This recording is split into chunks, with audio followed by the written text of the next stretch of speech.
Dalam komunikasi politik, analogi itu berarti jangan pernah sepelekan konteks sesuatu yang tampak sepele tetapi maknanya sangat luar biasa. Kita lihat wajah-wajah mereka sangat sejuk gitu ya, cerah, tenang, persis seperti samudra. Di permukaan tidak ada goyangan apa-apa, tapi di dalamnya, di bawahnya, arus dalamnya mungkin keras ya, karena itu politik. Betul bahwa mereka pergi ke Arab Saudi, ke Mekah, ke Madinah, itu untuk ibadah haji. Tetapi Anda lihat misalnya, Anda dengar dari apa yang dikatakan Anies ketika ditanya wartawan, dia akan berdoa. Berdoa tentang apa? Berdoa tentang hadirnya keadilan di Republik ini. Dan tidakkah Anda ingat? Dia pernah berpidato politik yang judulnya meluruskan jalan menghadirkan keadilan. Jadi kok doanya seperti pidato politiknya kalau dia berdoa seperti yang dikatakan tadi gitu ya. Yang kedua. Mula-mula Anies dituduh bohong karena dia katanya tidak diundang oleh Raja Salman untuk berhaji. Dia sewa Dream Tour untuk naik haji, jadi bukan karena undangan Raja Salman. Tapi saya sudah menjelaskan dengan perumpamaan yang gampang ya. Diundang itu tidak berarti full facilities ya. Bisa juga orang diundang tetapi yang diundang itu barangkali kehormatannya, penjemputannya, guest house-nya dan lain sebagainya. Tetapi penerbangan dan lain sebagainya diatur oleh travel.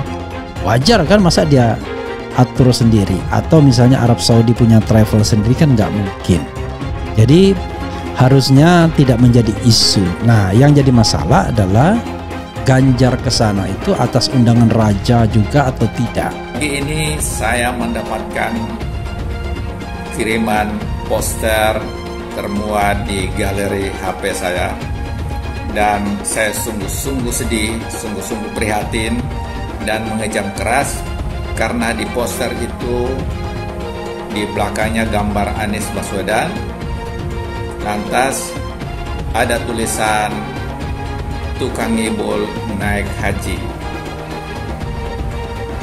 Kemudian ada juga poster lain, itu dikutip dari wawancara atau berita dari Metro TV, katanya jalur undangan kerajaan Arab Saudi ngibul lagi. Nah, saya ingin menyampaikan bahwa Anies sudah menyampaikan pernyataannya bahwa dia naik haji. Tidak kalah penting juga bahwa kita tidak tahu apa yang terjadi antara Ganjar dan Anies di sana gitu ya. Tetapi menurut saya terlalu jauh berspekulasi akan ada kerjasama politik. Mengapa? Karena yang menjadi urusannya kerjasama itu menjadi domainnya partai politik yang mengusung mereka. Mereka adalah aktor-aktor yang dimainkan oleh dalangnya ada partai politik. Jadi bisa jadi antar wayang ya bersahabat saja. Itu juga bertiti mangsa 18 Juni. Ini mananya apa? Dan muncul pertanyaan, kan baru saja mimpi minum kopi bareng, jalan segerbong, tapi kok balik Bandung dengan kritik yang tajam. Jadi begitu ya dinamikanya. Nah, mengapa saya bilang begitu dinamikanya? Jangan lupa, politik itu hanya sekedar permainan tanda. Jadi ada tanda pertemuan AHY Puan, ada tanda bermimpi, ada tanda artikel yang keluar. Atau Puan ke sana atas undangan raja juga atau tidak. Karena pada faktanya baik Ganjar maupun Anies hadir dalam jamuan yang diselenggarakan oleh Pangeran Salman ya. Jadi Muhammad bin Salman ya, Raja Salman Pangeran Muhammad bin Salman MBS ya. Nah, jadi apakah dua-duanya diundang raja atau tidak, itu soal yang barangkali dua hal yang berbeda. Karena di sana mereka adalah VIP, maka mereka mendapatkan undangan juga. Jadi bisa juga begitu. Jadi sobat era sekalian, coba kita baca salah satunya klarifikasi dari Kedubes Arab Saudi ini yang dimuat Republika. Walaupun saya sendiri sebenarnya masih terus bertanya-tanya untuk mencari kejelasan. Sekedar informasi saja. Atas undangan kerajaan Arab Saudi beserta keluarganya. Mereka ditempatkan di guest house dekat Masjidil Haram. Nah, ini tidak mungkin Anies berbohong, karena kita lihat juga waktu turun di airport ada kendaraan Mercedes-Benz dijemput. Memang yang jemput itu bukan raja, bukan perdana menteri, karena Anies ini bukan presiden, juga bukan perdana menteri. Dia adalah rakyat biasa seperti juga yang lain-lain.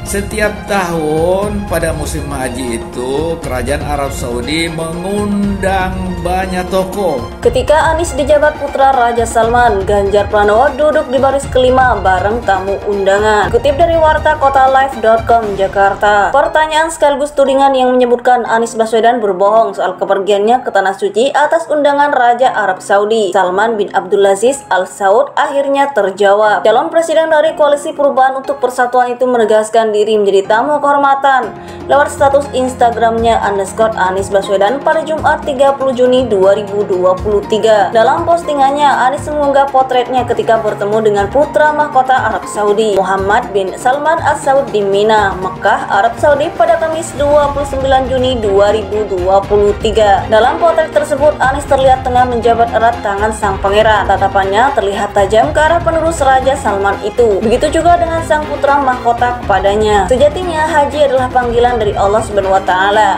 Kami semua adalah tamu Allah. Jemaah haji yang sedang berada di Mina ini adalah tamu Allah.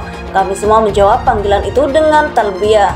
Labbaik Allahumma labbaik, aku datang memenuhi panggilanmu ya Allah, tulis Anies Baswedan. Kemarin 29 Juni 2023, putra mahkota kerajaan Arab Saudi Pangeran Muhammad bin Salman Al Saud MBS mengundang para tamu raja untuk makan siang bersama di Istana Mina, Mekah. Ceritanya, Anies menceritakan para tamu kehormatan sebelumnya dijamu kerajaan Arab Saudi dengan beragam fasilitas istimewa di Mina Hospitality Place yang berjarak sekitar 10 menit dari bangunan utama Istana Raja di Mina. Mereka katanya tinggal di kompleks istana sebelah barat daya kawasan Mina itu sejak 8 Zulhijjah 1444 Hijriah atau 27 Juni 2023. Saat berjumpa dengan putra mahkota Pangeran MBS, kami sampaikan ucapan terima kasih atas kehormatan untuk bisa berangkat haji atas undangan dari Kerajaan Arab Saudi dan atas pelayanan yang luar biasa selama tinggal di Mekah ini, ungkap Anies. Kami titipkan salam hormat untuk ayahanda Raja Salman. Semoga beliau diberikan kesehatan, dipanjangkan umurnya, doanya. Dalam pertemuan dengan putra mahkota itu, Anies mengaku menyampaikan selamat. Dirinya pun berharap agar sang pangeran bisa kembali berkunjung ke Indonesia. Selain itu, dirinya berharap agar kerjasama antara Indonesia dan Arab Saudi dapat terjalin semakin erat di masa depan. Kepada Pangeran MBS kami sampaikan juga ucapan selamat. Semoga bisa terus menjalankan tugas dengan baik. Semoga bisa kembali berkunjung ke Indonesia. Kita ingin makin banyak kerjasama antar Indonesia Arab Saudi yang makin mengeratkan persaudaraan antar kedua bangsa yang sudah amat panjang, ujar Anies berharap.